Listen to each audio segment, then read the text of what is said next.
Hi there, this is Darren O'Neill from Darren's Tech Tutorials and darreno'neill.eu.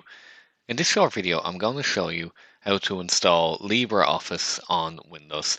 So I'm doing this on a Windows server, but you can do it on any Windows machine that you may have. So LibreOffice is a free open source Office suite, and it's really good. It's one of my kind of favorite go-to tools that are free on the internet. So what I'm going to do is I'm going to search for LibreOffice into Google. And I want to click on the download button here that we can see. And you can see we're being asked we want to download for Windows 64 bits. So that's what I'm on. So I'm going to say, yeah, I want to download that.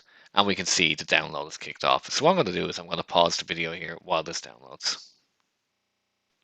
Okay, so this video we can see my download has finished here. So I'm going to click on it. I'm just going to click open to begin the download. Okay, and we can see it's now preparing to install. So I'm just going to click next. And I'm going to leave it as typical. I'm going to click next. I'm going to create a shortcut on the desktop. I'm going to click install. So this will begin to do the install process for us now. So let me just pause this video again while the install is happening. Okay, so it looks good. We can see installation wizard is now completed. So that looks like it's finished. I'm going to click on my start menu here. And what I'm going to do is I'm just going to click, I can see we now have LibreOffice. So let me click on LibreOffice here. And we can see LibreOffice is beginning to open for us.